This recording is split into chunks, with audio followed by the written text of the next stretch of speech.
Band Entrevista aqui na tela da Band, hoje discutindo como falar com as crianças, o que os adultos devem fazer sobre esse desafio da Momo, essa boneca que tem aparecido na internet e assustado as famílias. A gente recebe hoje a psicóloga Marilza Soares de Souza, que é especialista e está gentilmente nos atendendo essa semana para falar sobre esse assunto que é tão importante.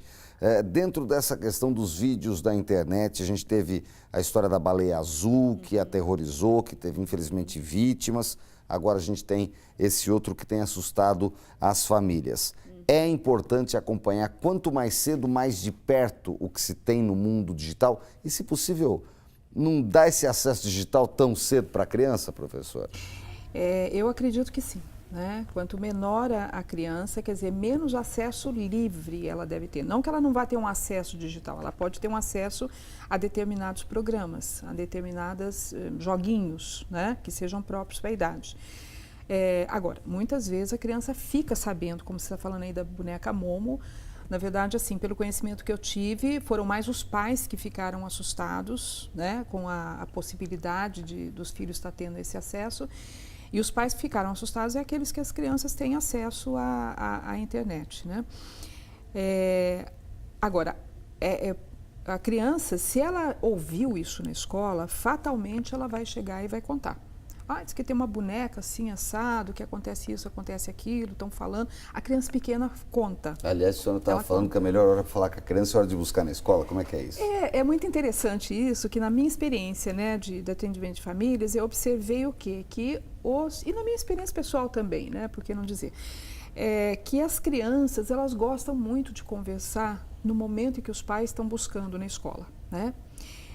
Eu falo aqui da experiência do carro, né? De enquanto você está no trânsito e muitas vezes você vai conversando, como é que foi hoje, como é que não... hoje aconteceu isso, fulano fez aquilo, né? Ela conta a novidade. E a melhor maneira de começar uma conversa com a criança é perguntar quais são as novidades. Né? Quais são as novidades? Porque muitas vezes a criança ela tem uma certa ojeriza de falar, aquela conversa meio impositiva, e aí, aconteceu isso, como é que foi, como é que não foi? Não, quais são as novidades? O que teve hoje? Né? E aí a criança começa a conversar, né? Eu falo carro, mas, por exemplo, também eu já vi, tem mães que vão buscar as crianças a pé. O trajeto. Né? No trajeto, muitas vezes a criança vem contando. O que acontece é que, às vezes, os pais não têm muita paciência, né? De ficar escutando, estão preocupados com outra coisa, mas, assim, é um momento bem legal, porque chega em casa, às vezes cada um vai para um lado, vai tomar banho, vai fazer uma coisa e outra, né? Videogame. Vai para o videogame e naquele trajeto é muito interessante que a criança ela se solta, ou adolescente mesmo, eu estou falando adolescente nessa coisa do carro, né? Ele acaba conversando, acaba contando algumas coisas, né? Tá atento na realidade o que a criança diz, o que a criança consome. Exatamente, você está atento com quem que ela está brincando. Exato, dialogando. Para isso requer o pai, a mãe, a família, muito próximos. Né? E até quando aquele assunto entrar, tá todo mundo ali. De repente na televisão aparece lá a questão de Suzano, por exemplo, né? Não, vamos desligar a televisão? Não, peraí, já escutou, não escutou? Então, olha, gente, o que vocês estão pensando sobre isso? O que vocês acharam disso? Principalmente com os adolescentes, né? Como é que vocês estão vendo isso? Geralmente as famílias gostam de, quem é culpado, né? Quem é culpado? O que aconteceu? Deve ser isso, deve ser aquilo. Mas esse bate-papo, você já vai sabendo o que eles estão pensando. Sabendo o que está pensando e muitas explicando vezes também o mundo para a criança. Né? Eles falam, né? Muitas vezes eles se expõem vendo um fato, né? Contando aquilo que eles estão pensando. Agora, essa questão de Suzano, por exemplo, traz outra questão de envolvimento de rede, reflexo, influência de jogo, etc. Sim. Mas é um fato que completamente fora do cotidiano. É possível identificar um culpado? Na realidade, ou uma conjunção de fatores que levou aquele... É uma conjunção de fatores, né? Já existem pesquisas nos Estados Unidos sobre isso, porque lá a coisa é mais antiga, né? E na verdade, eles acabam descobrindo assim, que existe uma questão lá, no caso lá, cultural, por causa de ser um país competitivo, extremamente competitivo. Quando eles falam da história de Columbine, né? eles contam que eram 2 alunos que não tinham habilidade esportiva, e nos Estados Unidos isso é extremamente valorizado, né? E tanto é que lá quem é bom no esporte está acima, né? A nata, e os outros eles não têm muita popularidade, vamos dizer. Isso é um dado, né? Que tem a questão da cultura envolvida aí.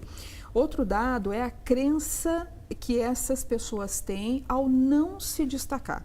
Então, elas podem trazer com elas uma crença de inferioridade, né? Uma crença de como é que eu vou me destacar, uma autoestima muito baixa. Aí vem a questão da família, como é que a família pensa a respeito disso, numa situação de não ter destaque. Como é que a família se vê? Ela se vê como uma família que tem outros valores, aquele filho ele tem outros potenciais, né? Como é que a família lida com problemas, né? Quando você tem uma coisa que não dá certo, como é que ela lida com isso, né? Então, tem várias situações que elas vão se somando e, na verdade, mídia, os filmes, eles servem para justificar, né? É como se você fosse, eu quero me aperfeiçoar, como é que eu vou fazer isso? Então, eu vou assistir vários filmes, né, o aprendizado, que me trazem, a exatamente, didática da o aprendizado. Coisa. Então, o aprendizado tanto é pela mídia como é em casa também. Não, e tem séries, né? Hoje sim, no YouTube, nos celulares, nas redes sociais, sim, você acompanha essas séries. Seja de investigação, de espionagem. Sim, tem filmes, né, que não estão necessariamente ali no celular, mas tem filmes. Então, aquilo serve para que ela se identifique com um herói ou com um vingador, e muitas vezes a ideia de herói é justamente aquele que vai conseguir se destacar matando alguém, por exemplo. Ou seja, é preciso estar de olho também nos filmes que esses adolescentes, jovens, pré-adolescentes estão assistindo. Ah, não, é um filme, mãe. Aí você olha, o filme até tem, às vezes, um nome normal, mas é preciso estar de olho. Porque está vendo aquele tipo de filme constantemente. Por exemplo, ver um filme não é tão o caso, mas por que está vendo constantemente a mesma temática? Professora Marilza, nosso tempo está esgotado. Queria agradecer imensamente a sua presença aqui no Band Entrevista. Os esclarecimentos no programa de hoje foi muito bom. Até uma próxima oportunidade. Obrigada, eu que agradeço. Muito obrigado. Elcio Costa, a gente vai nessa e semana que vem estaremos de volta. Segue o baile, Nicolini. Muito obrigado. Obrigado a você de casa pela audiência. Encontro marcado no próximo domingo, às 8h30 da manhã, ou logo após o programa Show Business, já na madrugada de segunda-feira, tem representação. Nós esperamos vocês. Obrigado pela sua audiência e até lá. Tchau.